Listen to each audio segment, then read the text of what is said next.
Hey y'all, this is David Ducker coming back at you, and today I'm going to be talking about dungeon crawls. Dungeon crawls done right. This is an often requested video, and my main man, Ander Wood, on his channel, Wood, WWAD, What Would Ander Do, has a video, Dungeon Crawls Done Right. Check that out. I'm probably going to rehash a lot of what he said, because he said it very well, but let's talk about how to do dungeon crawls, because a lot of people do dungeon crawls and they do them terribly, and they do them ad nauseum, forever, over and over and over. And the best way to make anything, even a good idea, seem stale and boring is to do it forever. That becomes torture. It's like it's like when you go down to hell and you get your ironic punishment for all of eternity. It's something you love, and they make you hate it. So for dungeon crawls, don't do that to yourself. Don't turn it into your own personal hell. Let's start by defining what is a dungeon crawl. This is very important because a lot of people don't seem to have a good definition of it. So what a dungeon crawl is, what a dungeon is, because the crawl is just going through the dungeon. But let's define what the dungeon is. A dungeon is a place where your character is off his balance. He's in danger. He's in unfamiliar territories, unknown waters. This is a place that's alien to him, that's outside of his experience. That's what a dungeon is. So whether the dungeon is a crypt, or whether the dungeon is a lost forest, or whether the dungeon is a series of sky islands connected by vast adamantine chains, or whether the dungeon is an abandoned mine, a ruined castle. The dungeon could be just a city, but it's a city whose inhabitants are hostile to him, whose customs he's not accustomed to. This could be like a city of goblins, if you're a human character, or it could be a city of humans if you're a goblin character. That could be a dungeon for you. So the dungeon is just a place where you're in danger, and more importantly, we're out of your element. So some people play like professional dungeon crawlers, so they're not ever out of their element in their kind of dungeon. Like a ranger who focuses on caving and spelunking. For them, a cave probably isn't really a dungeon. It's just normal to them. It's just like a wilderness, but it's a wilderness they know so well. Go watch Survivor Man, and you can see that that in some wilderness areas that to me would be fatal, just easily fatal. He's fine. He's just walking along, he's picking up roots to eat, and he's good. I wouldn't be good. I'd be dead. That's a dungeon to me. But to him, it's fine. So what a dungeon is can vary from character to character, quite a great deal. So that's what it is. So when you design something you want to be a dungeon, make sure it's alien, unknown, and isolated. They don't have help. They can't retreat. They can't move backwards. They don't have any safety net. That's what you want to do for your dungeons. Get rid of the safety net. Get them in someplace they need to move forward, but they're scared to move forward into. And they can't move back. Their back's against the wall. That's a good dungeon. Regardless of what the context is. Like I said, if it's the inside of Lord Jabu Jabu and you're walking around his intestines, or whether it's a vast jungle, it's all intertwined with piranha plants, Mario-style piranha plants, and the Alaroon, and maybe some kind of pitcher plants, and assassin vines, and tree ants, ants most foul. That can be a great dungeon. But for a ranger or an elf, that might not be a dungeon. Or for like a hawkman or a harpy, you just fly away from that dungeon. There's no ceiling on that dungeon. So for him, that's not really a dungeon. Because he can escape it so easily, it doesn't matter to him. So that's it. And you can dress up so many different kinds of dungeons. Now I'll go through some of the most common types and how to do them well. Like one of the main dungeon elements, like I said, is you can't go back. So whether that's you're chased into it or the tunnel collapses behind you, that old trope, it's a good trope though, or your trapdoor shoots you into the dungeon and you can't get back out through that trapdoor because it locked behind you, or you know, you wake up in the middle of a dungeon, you got to get out, or whatever it is, so you can't get out. So just define that right away, and you want to keep them off balance. The easiest ways to do this is with the lighting. This is why dark vision is so powerful. And why I restrict it so much in my games. I did a whole video on dark vision, on why you shouldn't ever give it out lightly, because it's so powerful.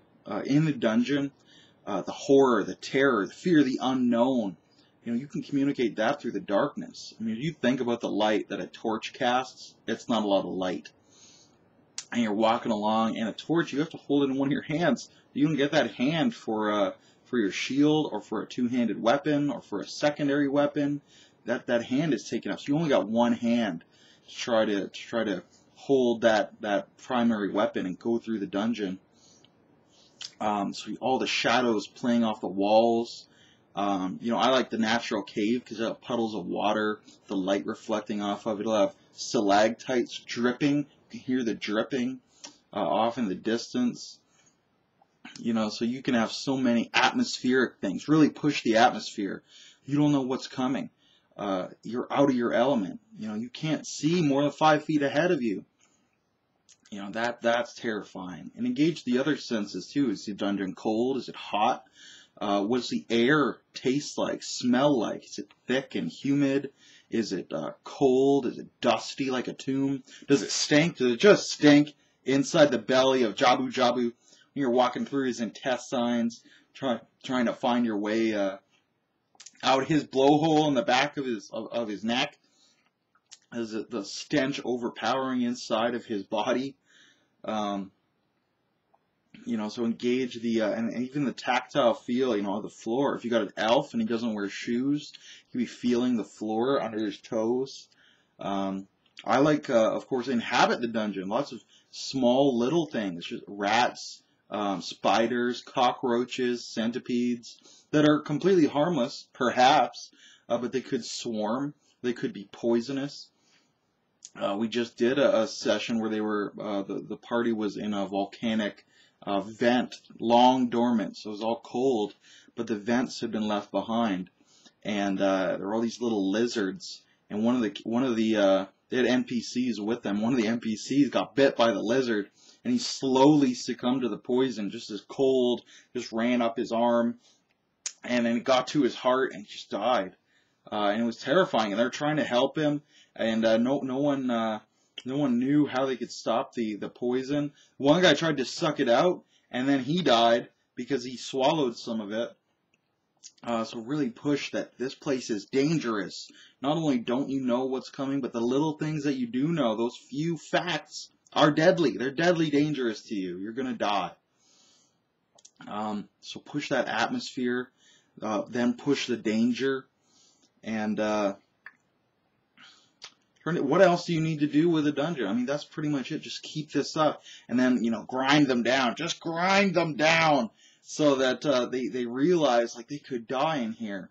So, whether that's a system where they're taking wounds after wound after wound, or whether it's a system where their hit points are dropping down and down and down, you want to really grind them.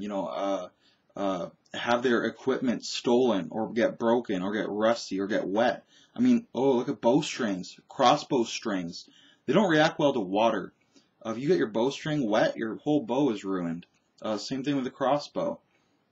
One thing I did with Sir Blaine, he carries a shield, and they were passing through the mountains, and for them, these mountains were a dungeon because they're lost, and they don't know anything about the mountains. They can't go back. So that's it. It's a dungeon. It's an open air dungeon. So they don't need light sources, except at night. But during the day they don't need light. But Sir Blaine got his shield smashed. He can't get another shield. He's miles, at least 50 miles from anything, and it's through mountains. So it might as well be 100 miles. So now he's got to go through the whole rest of this with no shield. And once his armor gets smashed and his sword gets smashed, he's just going to keep getting beat down and beat down and beat down. And Josh's character, he's wounded just getting into that dungeon. So as they're moving along, his wound is getting aggravated, and he could be taking other wounds too. He hasn't yet, but he could be. And they could be facing starvation pretty soon. They're getting hungry up in these mountains. There's nothing up there to eat. That's why everything wants to eat them. Or if you look at H.P. Lovecraft's The Mound, which is probably my favorite H.P. Lovecraft story, but the character's going through this tunnel, this cave, and he's got a supply of torches, and he starts to run out of torches, and he's like miles underneath the earth at this point. He's been camping for days, passing through this vast cave network, and he's starting to run out of torches. And that is terrifying. Just with being without light under the earth, you don't know what's going on. You don't know what's creeping up on you. That's awesome. If you've ever played the Elder Scrolls 4 Oblivion, and you're walking through the dungeon with your torch, if the torch has a time limit, but you don't know what the time limit is, so it goes out. It just goes out at certain points. That's scary as shit. And that's why in that game, light is such a good spell. Or there's actually a shield that just emits light. Oh, that's like the best item in the whole game, because now you get a shield. You don't have to take up a hand with your torch. And it's got light, and the light never wears off. So from a gaming perspective, you're like, oh, this is the best item just because it has light. It's not even a good shield, but it has light. Now from a storytelling perspective, that ruins all the drama of the dungeon. A lot of people do this. They ruin the drama. Oh, you can get out anytime. Well, it's not so scary anymore. Oh, you have dark vision. You're not afraid of the dark anymore. It means nothing to you. I've taken a tool out of my bag of tricks as a GM. Why did I do that? Why did I give him dark vision? Now the dungeons are so much less scary and less interesting. So you want to really be aware of those things that can drain the fun out of the dungeon. Like I said, that harpy could fly out of the mountains, or a forest type dungeon. Just fly, and he's fine. Anything like etherealness, teleportation. There's a whole array and plethora of things that can drain the fun out of your dungeon. You got to pay attention to these things. Another thing I can come back to for dungeons is often they're claustrophobic. They're a tight, confined space. So a lot of games don't do a great job of restricting your weapons in this. But I mean, if you think about it, if you think about what a round shield is, how big it is, even a heater shield is quite large. When you're talking about spelunking, going through a cave, you might not be able to use your shield effectively. Or a weapon. I mean, if, a long sword or an arming sword is about 3 feet long. It's quite large. And then some people, try to walk into a dungeon with a spear or a two-handed sword, a great sword, or something like that. I'm like, you can't swing that in here. Like, if you can jostle it along, maybe, but can you swing it? Can you use it effectively as you could with no encumbrance up on the surface? Probably not.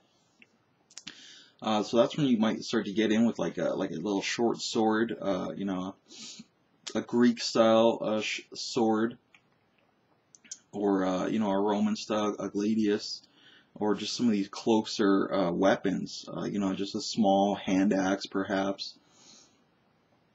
So that's something that's not explored enough in gaming. Also the torches. I mean, torches emit smoke as well. So that needs to be taken into effect. If you're in a room, there's not enough ventilation for the smoke of your torches to get out, it's going to fill with smoke, and you could suffocate. Or well before you suffocate, your eyes are going to start to water up. You're going to be blinking and looking around, and you can't smell anything. So that also needs to be taken into effect. Always run it realistic style. was just in a game with my brother, and we had a big combat encounter at night, and he forgot it was night. He forgot all the atmospheric descriptions he could have got out of that. I mean, in addition to any rules like range modifiers, but that fight would have been so much cooler if it was just night, or in a fog. I mean, I ran a chase scene through a foggy city streets, and without the fog, it wouldn't have been interesting. But because it had the fog, it was really atmospheric. Because they didn't know. First of all, they had to pay really close attention to try to track this guy and keep up with him, and listen for his footsteps if they lost sight of him. But also, they didn't know if he had backup. He had reinforcements that was suddenly going to jump out of the fog at them. So just the visual acuity like that. I think infrared vision would have ruined that, because fog doesn't matter when you can see heat, right? So really think about all their visual senses, just all their senses, but especially visual, as you engage them. My man Josh Pullman was playing a Dread Necromancer, and he could just see life. So any darkness effect was ruined for him. Even, I think we fought a battle in a sandstorm, and he didn't care. He could just wrap his turban right around his head, because he could see life. So he didn't need his actual eyes. So he ruined many encounters with that ability, and it's like a first level ability for his class. So he didn't have very much fun with dungeons, because he didn't, and the party even had less fun, just because of that one ability. So definitely think before you give them anything, or before you approve them to have anything that might ruin that fun. Think about it. Think about it, man. I think that's pretty much my ramble on dungeons, what they are, just how to do them. Keep them atmospheric, and that's about it. I mean, mechanically, how I run them is I get my list of things to put into the dungeon, and I pretty much draw them like a flow chart. I don't really map them out strictly. Now, what I don't do is the illusion of choice, where, oh, there's a branching path, and you go left, it's the same, and if you go right, it's the same, but it feels like you had a choice. I don't do that, so I definitely do lay out the branching paths, but I don't really sketch them out in map-like detail. I guess the other thing I could mention is traps, because a lot of people add traps into their dungeons for little reason. Like anything else, think about it beforehand. Does it make sense for a trap to be here? If the trap, it does make sense, and that it's here, and that it works, do I want it to be there? Because if a trap kills a player, it's the least dramatic way to die. You can't get revenge on a trap. There's no emotional investment. An emotional investment is exactly what you want to build. That's like your whole goal for storytelling. So, do I want it, even if it makes sense? Often, no. Often you don't need a trap, you don't want a trap, or it doesn't make sense. So, just think ahead, like anything that you're going to put in there. The ecology, think ahead. Does it make sense for there to be a minotaur in this dungeon? What does he eat? Where does he shit? What does he drink? Why does he live here if he could escape? Just so, and if there's a minotaur in this dungeon, does it make sense for there to be a gelatinous ooze? Would they get along? Would they have killed each other long ago? What does the ooze eat? Where does the ooze live? Does the ooze need to shit? Just stuff like that, basic stuff. Just think ahead, because your players will ask questions. They'll question things if they're good. And also, by having these, you can throw it in and show that detail and that depth. And sometimes you can even get stories out of it. I have a hard time thinking of a good story for, oh, this is where the Minotaur shits every day. And there's a big pile of Minotaur dung. I have a hard time thinking of how to make that into a good story. But maybe if you have an alchemist or just a wizard who needs some bull dung for a bull strength spell, maybe that actually does add to their enjoyment. Having this big pile of shit could be good for them. Or, you know, dire bat guano, or, you know, empty, decayed husks from that dire spiders have drained of all their fluids. So you got these decayed husks of people wrapped up in web. You know, and that could be the only source of treasure in your dungeon. I'm not sure if I've done a video on treasure or not, but it's going to follow the same principle too. Does it make sense, and do I want it there? You know, oftentimes treasure doesn't really make sense to be there, especially in the quantities that people seem to like to give out. And even if it is, doesn't make, you know, do I want it there? Do I want them to have this buying power or this purchasing power? Yeah, oftentimes, and that'll really depend on your campaign. If you're running Firefly, no, don't give them any purchasing power. If you're running Game of Thrones, sure, give them purchasing power. They don't care because they already have vast wealth, so that doesn't matter. I think that's all I got to ramble about on dungeons. Let me know what you think of dungeons, if you've used them well, if you used them poorly, if you didn't build up to them, if you had too many of them and each one lost its unique special appeal. You know, if you had more than one monster type in a dungeon and how you made it make sense. Mine are usually monotype. The Dungeon of Undead, the Dungeon of Plants, the Dungeon of Golems. To really simmer that flavor down and make them each really, really unique. So let me know about your dungeons, what you think about my methodology. If you've got something to add, I love to hear the comments. I'm going to be signing out now. Everybody have a good day in YouTube land.